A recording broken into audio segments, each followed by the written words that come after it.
আমরা হলাম গিয়ে নতুন বাবা মা, আর আমরা দুজন এখন খুব ব্যস্ত আমাদের ছোট্ট কন্যাকে নিয়ে। চলো আজকে একটা নতুন ব্লগ শুরু করি। আহির জন্য আমি কিভাবে ভেজিটেবল স্যুপ বানাই, আর ব্লগে থাকছে আরও অনেক অনেক কিছু। বাধ্য হয়ে চুলটা আমার কেটেই ফেলতে হলো।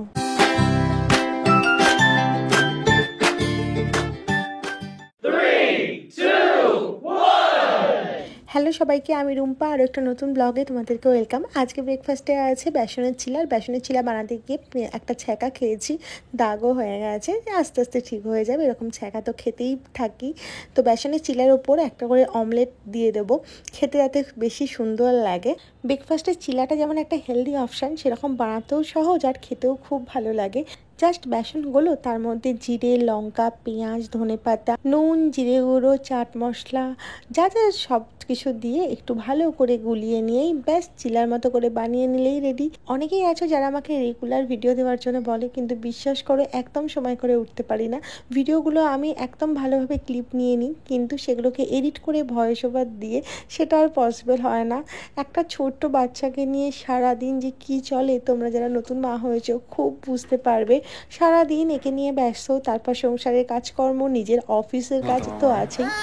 কিছু কিছু কাজ আছে যেগুলো হিরক করবেই, যেমন ধরো আমি স্নান করিয়ে দিয়েছি। হিরক ওর চুলটা আঁচড়ে দিতে ভীষণ ভালোবাসে, তো আমি যদি কোনোদিনও আঁচড়েও দিই, তারপরে ও কী করে, চুলটাকে ঘেটে দিয়ে আবার আঁচড়ে দেয়। কারণ কি ওর নাকি খুব ভালো লাগে আহি চুলটা আঁচড়ে দিতে। আহি সকালে ব্রেকফাস্ট করেই একদম স্নান করে নেয়, তারপর কিছুক্ষণ পরে ও গিয়ে ভাত খাবে।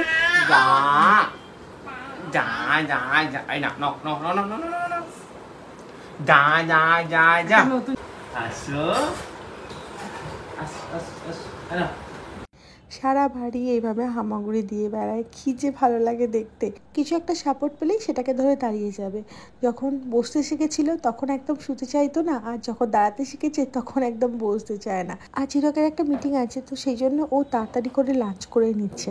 আমি যখন হিরককে খেতে দিই তখন সমস্ত খাবার একটা করে বাটিতে সাজিয়ে গুছিয়ে দিই, কিন্তু যখনই হিরক নিচে খাবার নেয় তখনই একটা বাতে সমস্ত কিছু নিয়ে নিয়েছে। আজকে যেমন হয়েছে পেঁপে সেদ্ধ, শাক ভাজা, পটল ভাজা, আলু সেদ্ধ, আর মাছের ঝাল, ডাল, আর আম আছে। তো দেখো সব কিছুতেই এরকমভাবে নিয়ে নিয়েছে। আর স্যালাডটা রাখারও জায়গা পায়নি। আমায় বলছে এটার মধ্যে নাকি টক দইটাও নিয়ে নেবে। আমি বললাম এটার মধ্যে টক দই নিলে খেতে খুবই খারাপ লাগবে, টক দইটা তুমি পরে খেও। আহির জন্য এই ফ্রুট টিথারটা নেবার পরে না ভীষণ উপকার হয়েছে। এটার মধ্যে আমি ফলের কিছু অংশ দিয়ে দিই, আর ওটাও চেবাতে থাকে, আর ফলের জুসটা ও খেয়ে নেয়। বেশ ভালো কিন্তু, আর এটা ভালো টিথারেরও কাজ করে। আর দাঁত ওঠার আগে ওরা সব কিছু একটু চেবাতে চায়, তো এটা ওদের জন্য কিন্তু বেশ ভালো। তোমাদের যদি লিঙ্ক লাগে তাহলে বলো, আমি লিঙ্কটা ডিসক্রিপশন বক্সে দিয়ে রাখবো। মা হওয়ার পর মায়েদেরকে অনেক বেশি স্যাক্রিফাইস করতে হয়, নিজেদের মধ্যে অনেক ধৈর্য রাখতে হয়। আমি যেহেতু নতুন মা, সেহেতু অনেক কিছু শিখছি, আর অনেকটা শিখেও নিয়েছি। কিন্তু একটা ব্যাপার হয়েছে, মা হওয়ার পরে নিজের প্রতি যত্নটা নিতে ভুলে গেছি। নিজের মেয়ে, ফ্যামিলি সবার প্রতি যত্ন নিতে নিতে কোথাও জানি না নিজের যত্নটা নিতে ভুলে গেছি। চুলে কবে যে লাস্ট শ্যাম্পু দিই সেটাই আমার মনে থাকে না। আর আগে সপ্তাহে 3-4 দিন 5 দিন করে শ্যাম্পু দিতাম। তো আমি খুব শখ করে চুলটাকে একটু বড় বানিয়েছিলাম, কিন্তু বিশ্বাস করো আমি একদম সময় পাই না চুলের যত্ন নেওয়ার। না টাইম মতো স্পা করাতে পারি, না অয়েলিং, না শ্যাম্পু। তাই চুলটাকে কেটে এসেছি। প্রথমটা একটু মনটা খারাপ ছিল চুলটাকে কাটছি বলে, বাট হিরো আমায় বললো যে চুলটা কাটার পর নাকি বেশি স্মার্ট লাগছে। তখন না আমার মনটা খুব ভালো হয়ে গেছে। তখন মনে হলো চলো, যেই কারণে চুলটা কাটলাম এখন যেন দেখতে আরও বেশি ভালো লাগছে। আর আমাদের আহি মা খুব খুশি। চলো বাড়ি গিয়ে তোমাদের সাথে ভেজিটেবিল স্যুপের রেসিপিটা শেয়ার করি। ভেজিটেবিল স্যুপ বানানোর জন্য তোমাদের কাছে যা যা ভেজিটেবিল থাকবে সব কিছু নিয়ে নেবে। আমি যেমন রাঙালু, আলু, কুমড়ো, পটল, পালং শাক সব কিছু নিয়েছি, যেগুলো আমার কাছে অ্যাভেলেবেল ছিল। তোমরাও তোমাদের কাছে যেগুলো অ্যাভেলেবেল থাকবে নিয়ে নেবে। ব্যাস তার মধ্যে জল দিয়ে দেবে। আমি এখনও পর্যন্ত কোনো ফোড়ন দেওয়া স্টার্ট করিনি, বাট তোমরাও অল্প একটু তেলে জিরে ফোড়ন দিতেই পারো, বাট আমি এখনও ফোড়নটা দেওয়া স্টার্ট করিনি।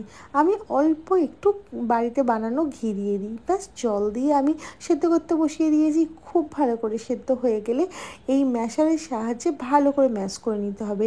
আর জলের পরিমাণটা একটু বেশি দিতে হবে, যাতে একটু সুপি সুপি লাগবে। তোমরা যদি এটাকে ছেঁকে খাওয়াতে চাও তাহলে ছেঁকে খাওয়াতে পারো, আর যদি এরকমই একটু গাঢ় গাঢ় খাওয়াতে চাও সেটাও খাওয়াতে পারো। যেহেতু প্রতিদিন বিকালে আমি ওকে নিচে একটু ঘোরাতে নিয়ে যাই, হিরকের সময় হলে হিরক নিয়ে যায়, নাহলে আমার সময় হলে আমি নিয়ে যাই, বা কখনো দুজনের সময় হলে দুজনে মিলেই নিয়ে যাই ওকে ঘুরতে। কোথাও না কোথাও ও ঠিক বুঝতে পেরে যায় বিকাল হলেই ওকে বাইরে নিয়ে যেতে হবে, খুব ক্র্যাঙ্কি হয়ে যায়। ব্যাস নিচে নিয়ে এলে একটু হাওয়া খাওয়ারেই মন খুশি। ওর মতো ছোট ছোট বাচ্চারা অনেকে আসে, আর সেজন্যই হয়তো অপেক্ষা করে থাকে যে কখনো বাড়ি কি বন্ধুদের দেখতে পাবে। তো সেই জন্যই বিকালবেলা আমি আর হিরক ওকে একটু নিচে নিয়ে আসি। সেদিন সন্ধ্যেবেলা গড়িয়াহাটে একটা কাজ ছিল, নিউ টাউন থেকে গড়িয়াহাট বেশ খানিকটা সময় লেগেই যায়। তাই গড়িয়াহাটে কাজ সেরে ফেরার সময় দেখলাম একটা দারুণ জায়গা, জায়গাটার নাম পাটুলি। তোমরা অনেকেই জানবে এই জায়গাটা এতটাই সুন্দর। আমাদের নিউ টাউনে যেমন স্মার্ট স্ট্রিট আছে, ওখানেও ট্রাকে করে খাবার সেল করা হয়, ঠিক সেই রকমই এখানে কিন্তু পার্মানেন্ট দোকান আছে। আমার যে কী ভালো লাগলো জায়গাটা। তোমরা যারা এখানে আসো তারা জানবে জায়গাটা কতটা হ্যাপেনিং প্লেস।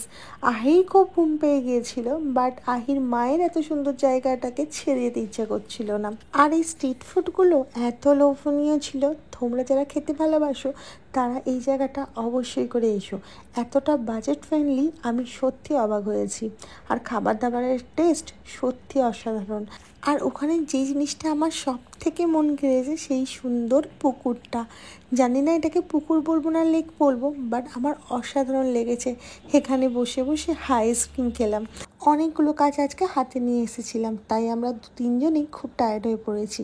চলো আজকে ব্লগটা এখানেই শেষ করি। ভালো লাগলে লাইক, কমেন্ট আর শেয়ার করতে ভুলো না, আর সাবস্ক্রাইব করে দিও। আর ফেসবুকে দেখে থাকলে পেজটা ফলো করতে ভুলো না। টাটা, খুব ভালো থেকো তোমরা, অ্যান্ড গুড নাইট।